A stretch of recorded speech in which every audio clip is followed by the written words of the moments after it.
Good morning. Welcome to worship with the community of First Unitarian Church of Omaha. I'm Shari Woodbury, the congregation's settled minister. Whether you're attending here in the sanctuary on this sunny morning or from home today or some other time in the week, I am glad you have chosen to plug into this community. We gather each week to worship, which from the Latin means to remember that which is of worth. And so we reground ourselves in our highest values as we come together week after week. A special welcome to visitors. This congregation is a community of all ages and abilities. It's a community with a rainbow of gender and sexual identities. It's a community of diverse cultural and class backgrounds. We draw from many sources of inspiration and share common liberal religious values. Whoever you may be, we welcome you to bring your whole self into this space. If you're joining us online, I encourage you to create a YouTube account and sign into it when you attend that way. This will allow you to use the comment feature for joys and concerns or to express appreciation to the musician, and sometimes for other things too. All are invited to subscribe to our YouTube channel. And if you see a service that touches you and you think someone you know might appreciate it, please do feel free to share that with someone else. I have one announcement to share today. We're having a Pathways to Membership class on January 26th. That's the last Sunday of this month. It'll be from noon to 2, so following the worship service.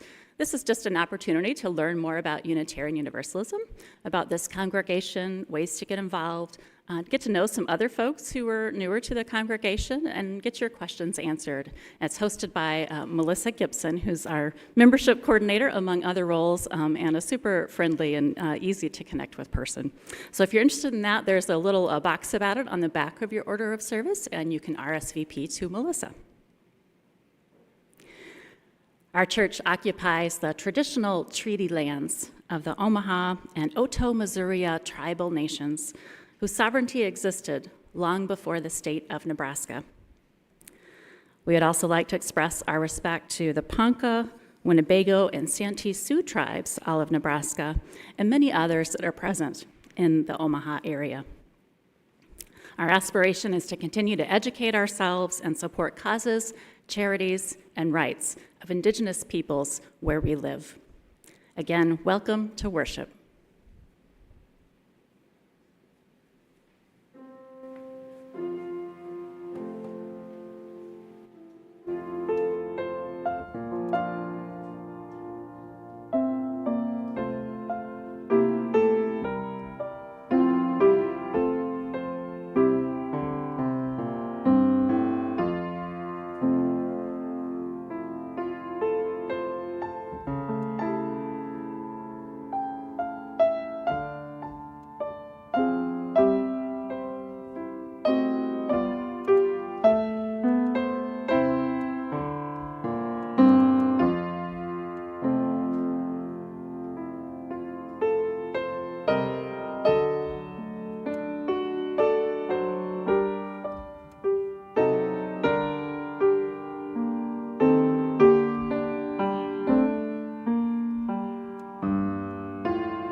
This time I invite forward John Renteria to light the flaming chalice.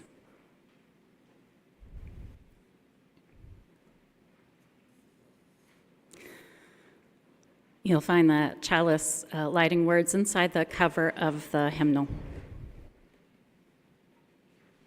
All together, spark of the Spirit, cupped in earth's embrace, light of love, alive in all creation.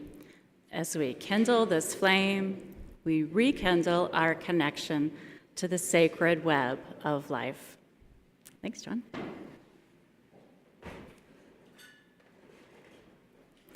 I invite you to join in a responsive call to worship. The congregational response line, as indicated in your program, is "We are not alone." And I'll cue you like this when it's your turn to say it. So let's try that. Okay, let's begin. We are not alone. We are this flame, ancient as the stars, new as the vulnerable spark. We are this chalice, rimmed by the spiral dance of searching. We are the light soaring, the shadow deepening, the dance between them. We are the heirs of the tribes and their fires, the healers and their circles. We are here. We are here for ourselves. We are here for each other. And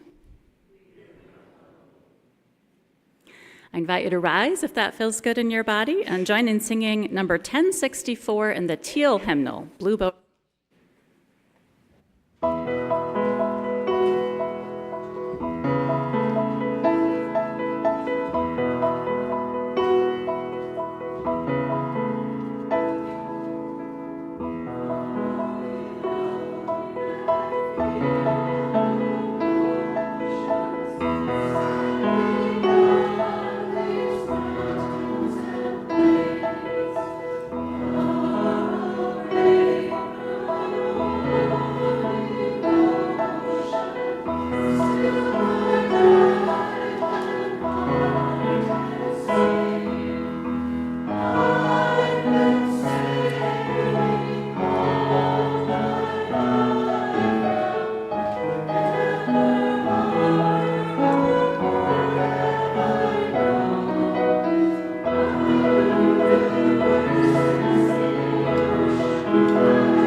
Each week, we practice sharing with others our spiritual value of generosity through a community offering. One half of the undesignated Sunday gifts are donated to a cause with a local presence, which furthers our liberal religious values. For January, we are supporting Restoring Dignity, which serves refugee families in the Omaha area. They help with housing advocacy, cleaning, education and supplies, home makeovers, furniture and household donations, information in multiple languages, and referrals to other agencies. Restoring Dignity helps with a focus on education and advocacy. You can learn more about them at www.rdomaha.org. Thank you for giving with a generous heart as you are able.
And now I'd like to invite up one of my favorite earthlings, John Wagner, who's going to share something with us about what's happening at this very latitude and longitude on our Blue Boat home.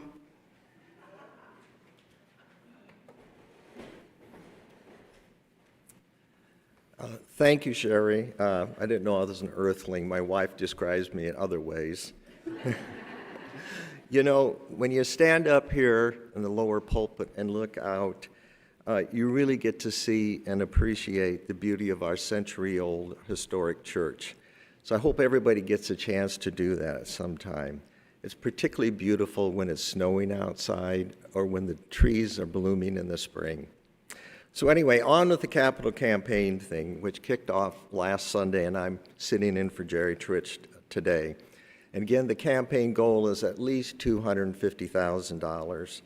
And the idea is we want to address deferred maintenance, which we really haven't done for probably 20 or 25 years. It's really 3 phases. The first phase is repairing and repainting the church exterior, which includes replacing the nursery door, if you've ever been down there, the exit door. And apparently that's supposed to get done in the next week or two, which is going to be very helpful. We also are restoring the sanctuary windows because they have rotted out and some of them need to be refixed. And we're replacing the RE roof, which was beginning to leak from time to time. And in fact, that's effectively done already. And that's all being funded by Jamie Alexander's Preserve Our Building Fund and Church Reserve Funds. The second phase is really the big one. That's the one that's going to be funded by the Capital Campaign Fund. It includes replacing the roof on the church, including fixing the cupola or bell tower, whatever you want to call it. And if you ever notice up there on each of the corners, the four corners, there's these things that are about 3.5 foot tall called finials. One of them blew down about a year ago, and they weigh probably about 80 pounds or so, and they're solid wood going way, way back. The second one blew down 3 weeks ago. So it indicates we need to get on this, quite honestly. And we now have authority to go ahead and sign a contract, and we have a contractor. As soon as we get enough money pledged, we can go ahead and get that started, which will hopefully be this summer. We're also going to install some lightning protection because there's no lightning protection in case this church gets hit. And I can tell you our house was hit this summer, and we don't have lightning protection either, so we know a little bit about the problems that can arise from doing that. And the third thing is to eventually replace our old elevator. Any of you who still use it know that it's very small. They quit making them 25 years ago, and we can't even get replacement parts, it seems like, anymore. We did have to get a replacement part this last summer. We had to get it from Europe, and it took 6 weeks to get here. So that's a longer range goal, but it's going to be enlarged and brought up to code standards. Third phase really isn't very well identified, and it's to the extent we can go over the $250,000 number. And the idea is to modernize the church, probably particularly rework some of the things over in the RE wing, and make it more amenable to the things we are doing these days. It may also include upgrading the kitchen, which really hasn't been upgraded in a long, long time. So that's our wish list. None of that's been worked out for sure, and other things may come up that we want to do, and it's only if we can actually go over the capital campaign limit. I'm told that the first week was successful in that we pretty much met our goals, but we have a long way to go. We only have 5 weeks left because the goal is to have this all done by the 9th of February. And we can use any kind of pledge, big or small, or contribution, anything would be most welcome to meet our goal.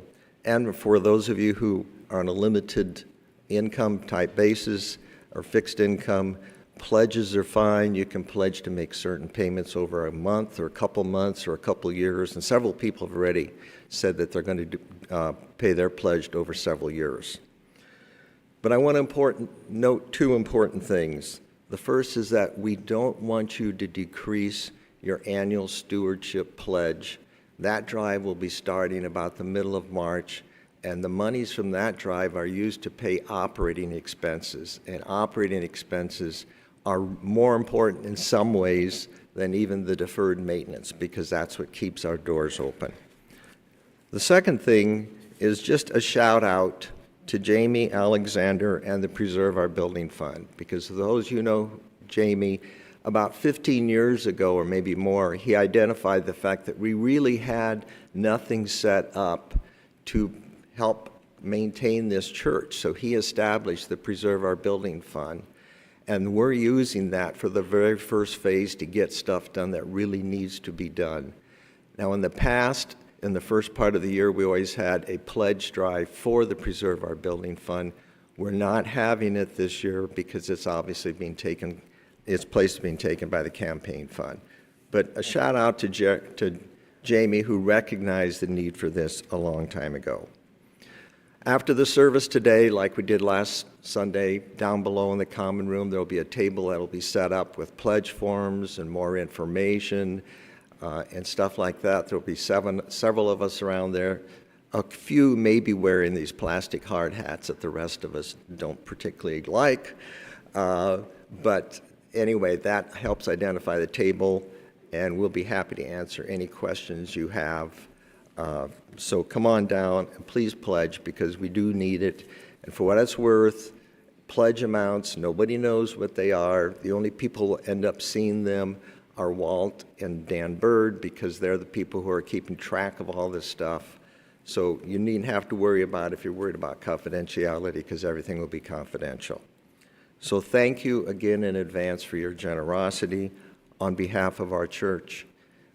We really appreciate it. Thank you. Okay. There you go.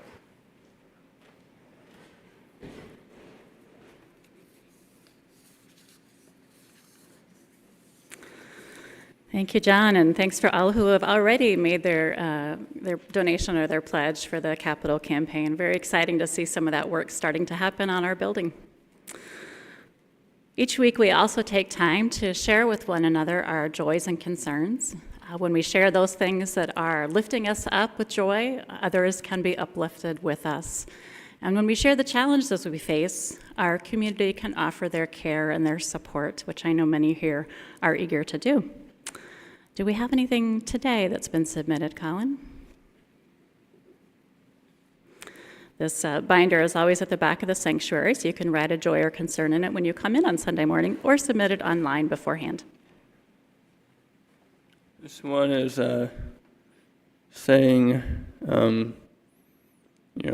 thoughts with California, all the people affected by the wildfires. And I know many of us are thinking about Jennifer Larson and her whole family, and Joe Sisson's family after the memorial service yesterday. We miss Joe already and surround Jennifer and her children and all of their family with our care. And as we hold in the heart of this community all of those who know both joys and challenges, whether we've heard them or whether they're simply held silently, I invite you to join in song, a centering song, number 352, Find a Stillness.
On the wings of this music, I invite you into a time of contemplation. You may wish to check your posture, gently close your eyes, rest your hands in your lap. We'll begin with a common prayer, and afterwards hold a time of shared silence, which I'll end with the sound of the bell. First, I share these prayerful words of Lynn Cox.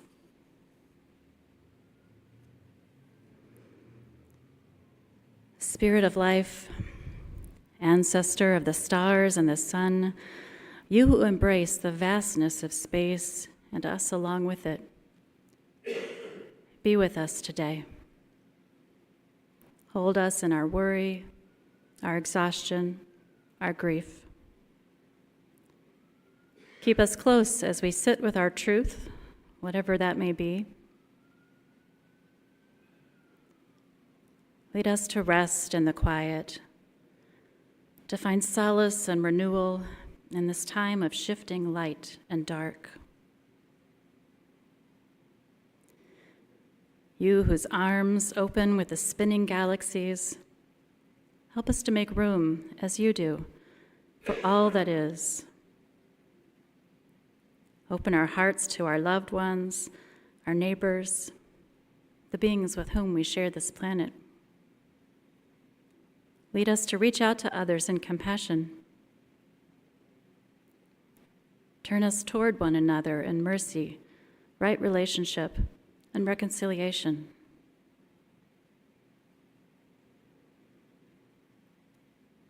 You who have seen the rising and setting of suns, of seasons, of civilizations, remind us of all that we have learned from the history of the world and from our own histories. Give us the courage to face our mistakes and to repair them when possible.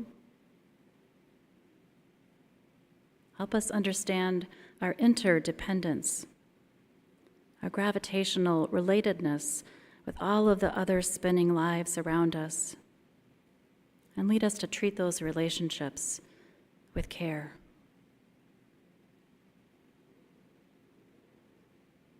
In this space, filled with people among us who shine like stars, this space filled with the sparkle of love and care, we give thanks for this moment to be together.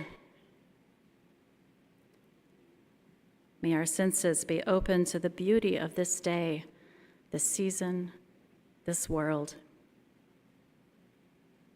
We continue our contemplation in silence.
Oh, I see a joy that came in maybe just after we did the Joys and Concerns. There's a little delay. I want to share that. This is from Kai and Tila.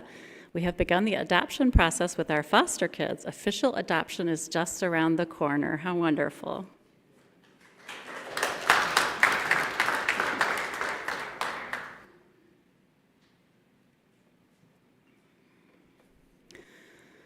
The campground was dark and quiet as I made my way from our campsite to the cinder block restroom to brush my teeth. As my eyes adjusted to the dark, I switched off my flashlight.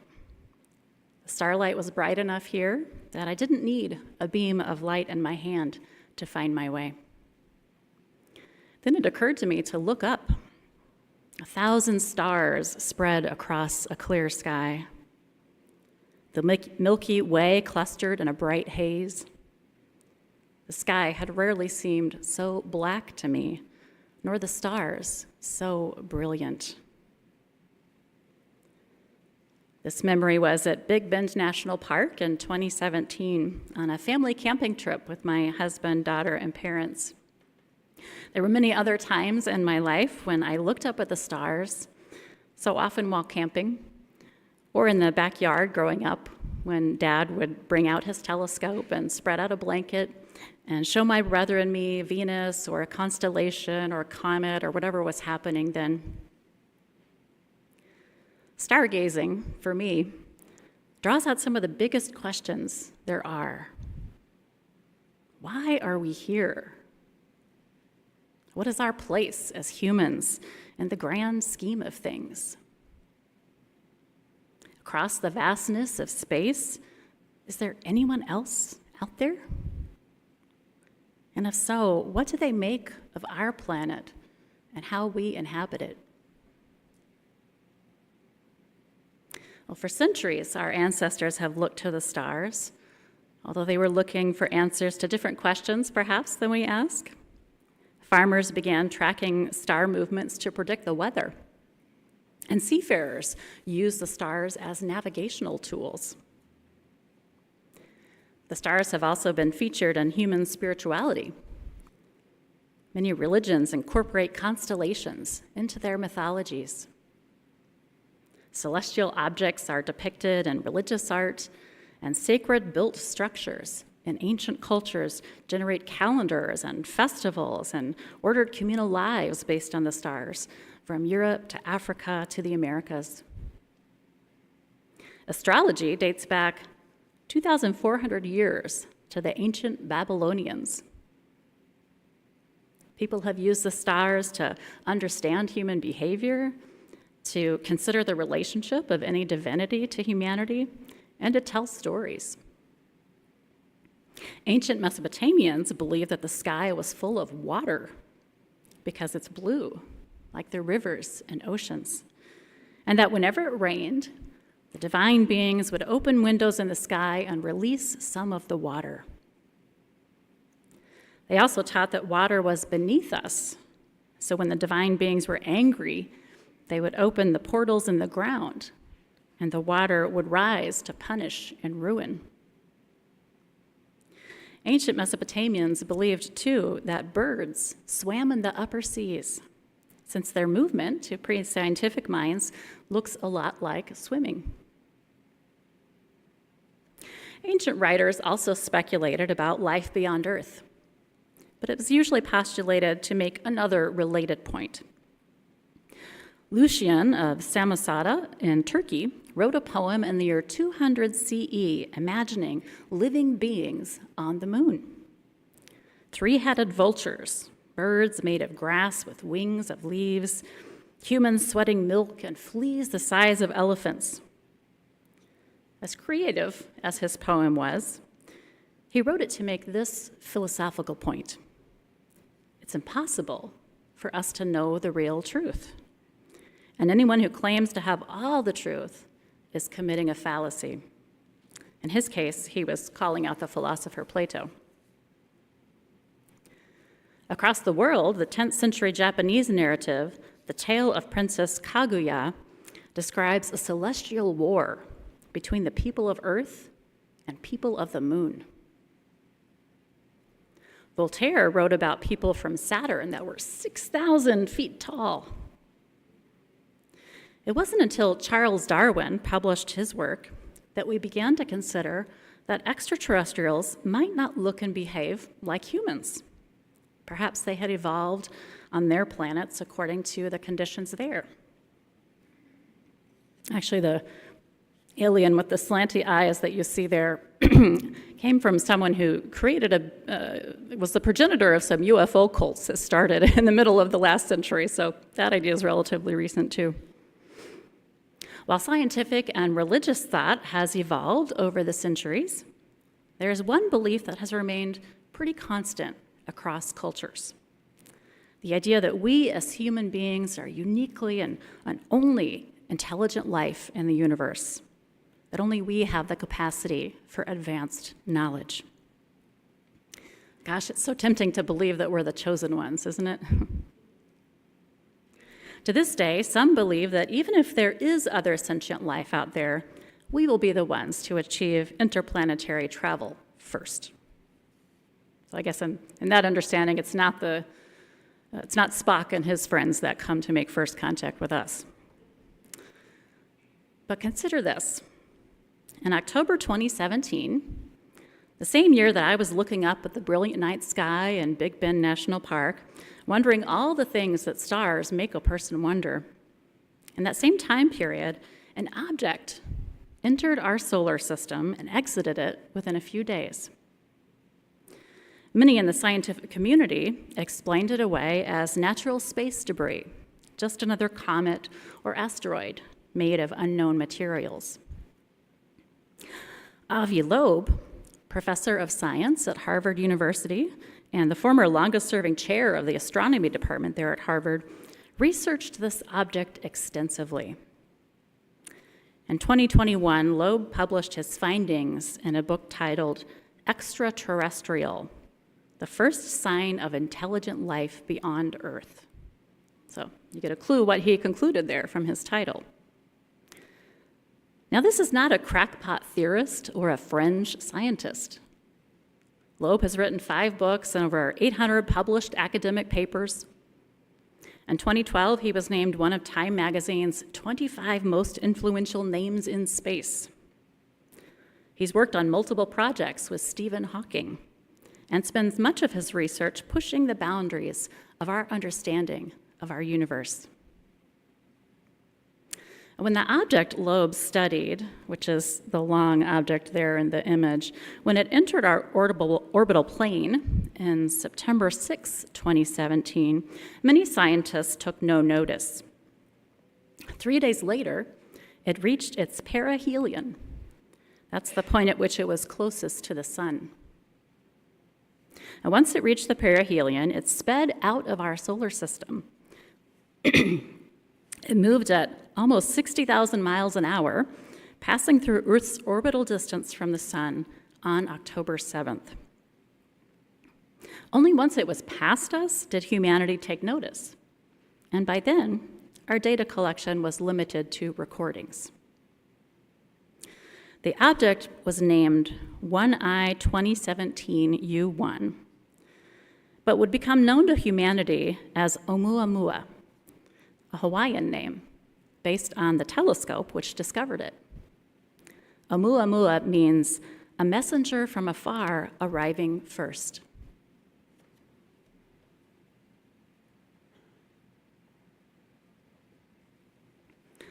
I was intrigued by Oumuamua as I learned about it.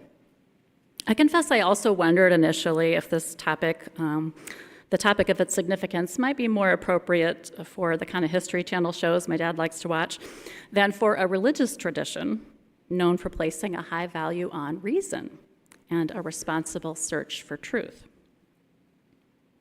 At first, most scientists classified Oumuamua as a comet or asteroid, although admittedly unlike any other comet or asteroid we had ever encountered. We never would have noticed it were it not for the gigantic and precise telescopes that we have developed over the last few years. Many scientists actually postulate that Oumuamua isn't the first interstellar object, but rather the first that we have discovered. As for Avi Loeb, the Harvard astronomy professor I mentioned before, he's using the privilege of his tenure at Harvard well. Loeb outlines what his colleagues theorize about Oumuamua and then counters with his own research and understanding. Now, before Oumuamua arrived, Loeb was already on a quest to photograph black holes and to invent probes which could travel light years. He's got to be a Star Trek fan, I'm betting.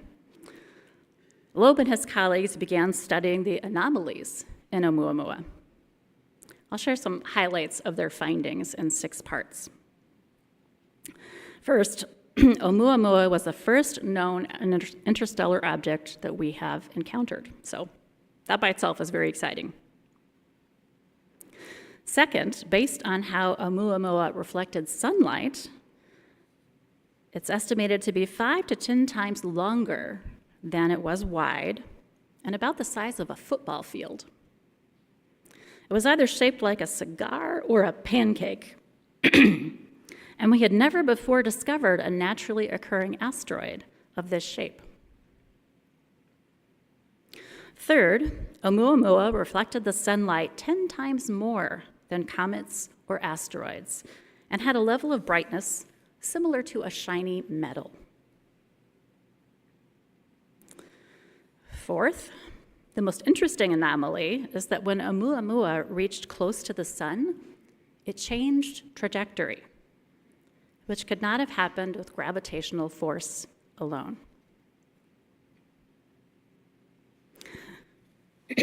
Fifth, Oumuamua showed no outgassing, a term for what we would expect to see from a frozen comet. So it didn't behave consistent with a frozen comet. And sixth, to every scientist who looks at this object, it exhibits never before seen qualities.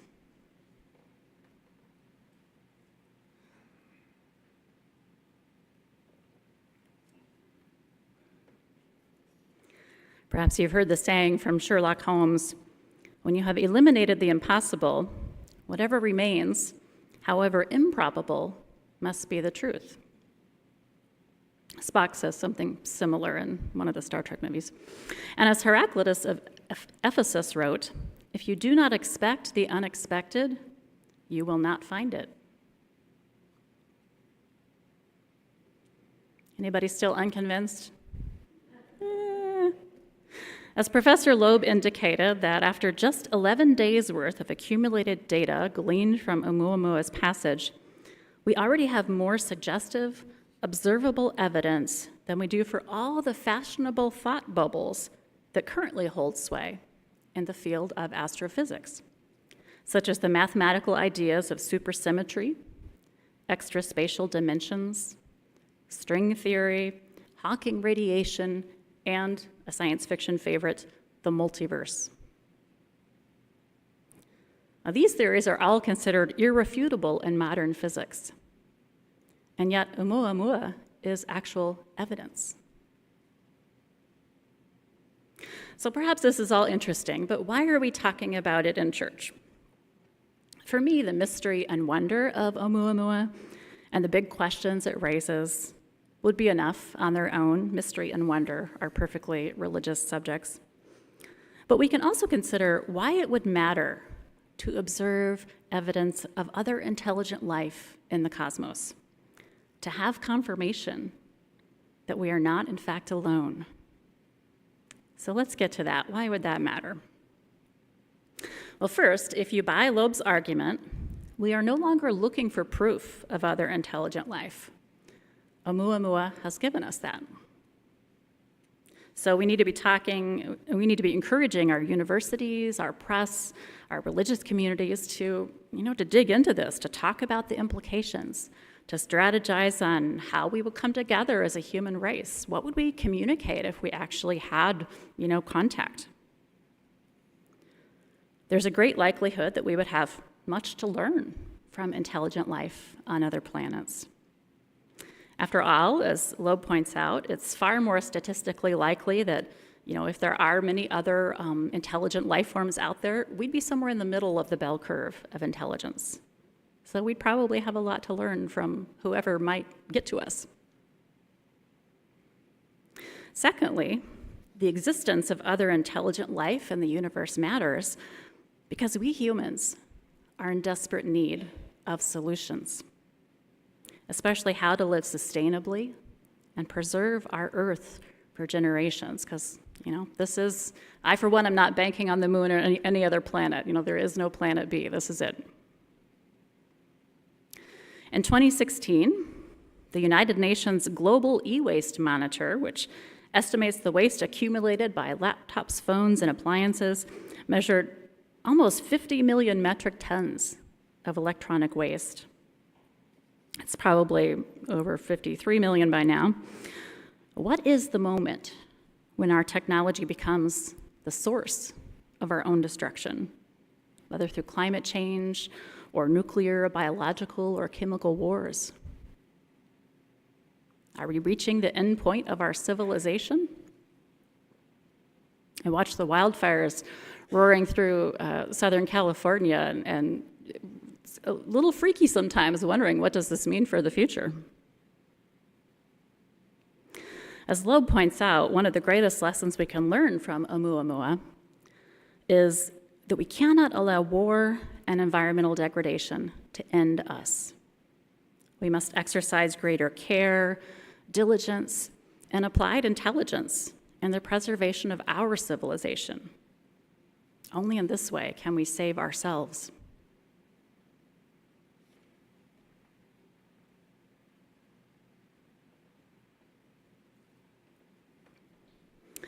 Third, we should correctly be concerned that a renowned scientist, such as Professor Loeb, has received criticism from others in the scientific community when his hypothesis is not only statistically likely, but is bolstered by the evidence he presents in his work. His search for truth appears to be responsibly done. Lifting up Galileo as an example, Dr. Loeb cautions that we should celebrate Galileo's courage and remember that we also descend from the authorities who muzzled him. He continues to list examples of how scientific advancement was delayed or halted in the past because of gatekeepers. I think we should certainly be concerned if gatekeepers are casting doubt in the scientific community and contributing to the rampant anti-intellectualism in our society today. I think we should be giving credence to those who are following the facts and trying to determine objectively what is it possibly telling us. You may know that since Oumuamua graced our galaxy, Congress held a special hearing in July 2023 to listen to the stories of military officials, pilots, and others who had unexplainable encounters with flying objects. They're now classified, by the way, as unidentified aerial phenomenon, or UAPs, renamed from UFOs, unidentified flying objects. These witnesses recounted viewing aircraft moving beyond currently understood technology. Some also spoke of government efforts to repress, redact, and erase their experiences. From what I've read, if that's true, it may be as much to protect the government from embarrassment over its relative ignorance on this topic, as much as to protect the public from dangerous knowledge. But anyway, the last point I'd like to make about why this matters, I invite you to recognize the Copernican principle of mediocrity. Neither we nor our beautiful planet are likely to be completely special and unique. Loeb says, a quarter of all stars host a planet the size and surface temperature of Earth. It would be arrogant to think that we are alone. He's also done the math, if you're curious. There are 50 billion habitable planets in our own galaxy alone. Now, by the way, none of that lets us off the hook for doing the real work we need to do to ensure that all people are respected here and can flourish, including the essential work we need to do to preserve our planet for future generations. So this is not an either or, this is a both and. Now, I'll admit I am a fan of Carl Sagan, the astronomer who was a champion of the search for extraterrestrial life. And one of my favorite films is Contact, featuring Jodie Foster in a story based on Sagan's book. It's about an astronomer who does, in fact, have first contact with extraterrestrials. So let me also share this caveat. We're kind of kidding with the little flying saucer beaming someone up there in the picture, at least I am. I'm not personally inclined to believe that every human who thinks they have seen a UFO or UAP has actually witnessed alien spacecraft. Many such sightings can likely be chalked up to secret government activities, test flights, new development, special craft, as well as weather balloons, these days spy drones from other countries, and in some cases, weather phenomena or other phenomena that are not objects at all, which is the reason for the new name, unidentified aerial phenomena. We should also acknowledge that things that are hard to explain are easily used by others for their own aims. Hollywood has had a blast with aliens, which I expect to continue. The town of Roswell, New Mexico owes a significant part of its economy to our particular UFO tourism niche. Con artists and even some cult leaders have made the most of interest in aliens too. So by suggesting that perhaps we actually have had evidence of intelligent life, I'm not suggesting that everything else that has been suggested about aliens is also true, not necessarily. All that said, in those cases where UFO or UAP reports have been made and official examiners have examined the evidence, 5 to 20% of all sightings have no known explanation. The experts can't explain 5 to 20% of the sightings. And then there's Oumuamua. Loeb concludes his case by mentioning Pascal's wager and offering his own Oumuamua's wager. We humans, he says, bet with our lives whether intelligent life exists outside our galaxy or does not. And he asserts that it's better to live life as though this intelligent life does exist.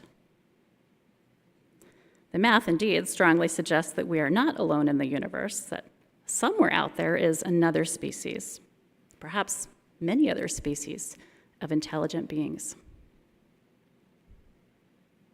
I don't know the truth, but I love these questions. I think it's fascinating. I think it's part of our search for truth and meaning to wonder and to look at what evidence we do have. We are all children of the universe, and we are all made of stardust. We recognize that we humans may not be quite as unique in the cosmos as we have long thought, but also that our love for each other is the most precious thing on our planet. May we go forth continuously curious about our Earth, its inhabitants, and the skies above. May we be inspired to learn more, to open our minds, and to wrestle with the big questions, even those questions without answers. So may it be. Amen. I invite you to rise for our closing hymn. It's in the gray hymnal, number 302.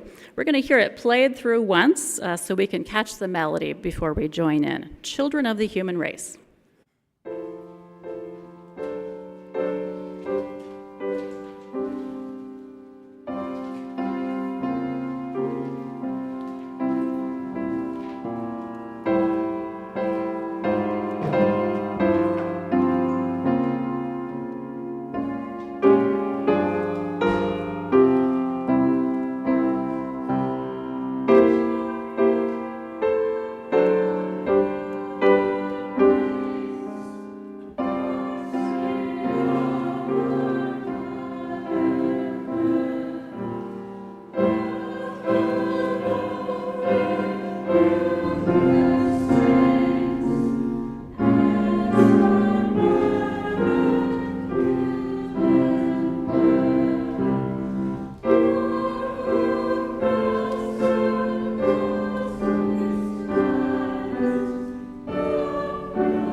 Take courage, friends. The way is often hard, the path is never clear, and the stakes are very high. Take courage, for deep down there is another truth. You are not alone.